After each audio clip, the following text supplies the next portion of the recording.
viongozi wetu ambao wanaumiza kichwa kuwekeza fedha, wanaumiza kichwa kutafuta vipaji kuvileta, wanaumiza kichwa kutafuta wataalamu. Mpira ukuwa hapa. Mpira unakotokea mnajua.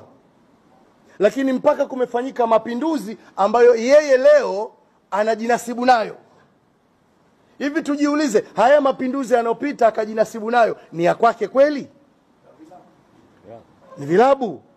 Kama huna kilabu imara, huna kilabu chenye uwezo wa kuwa na mikakati imara, manake ni kwamba hata timu yako ya taifa nayo inakwenda kuwa bogus.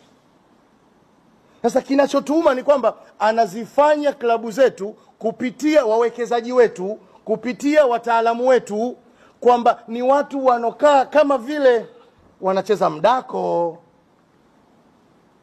Hii inatuuma.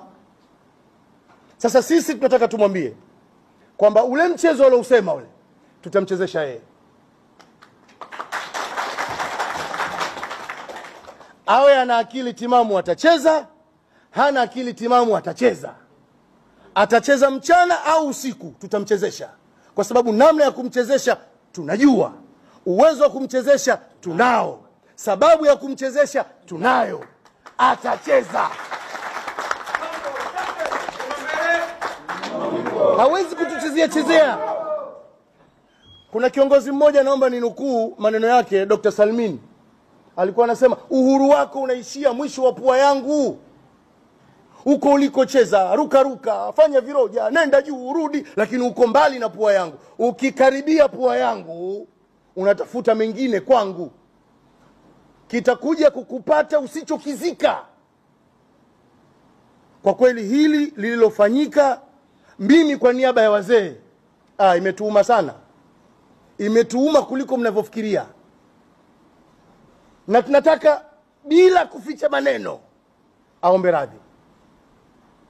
Aombe radhi. Muungwana kukosea jambo la kawaida. Ukivukwa na nguo kwenye maji chutama. Unavukwa na nguo bado unakuja juu kama ngoma ya Kimasai. Unajiumbua. Unavukwa na nguo chutama. Na kinachosifiwa sio underwear. Kinachosifiwa ni vazi la juu. Vazi la juu ni vilabu ujue. Tunataka tumwambie kwamba Young Africans ni kubwa kuliko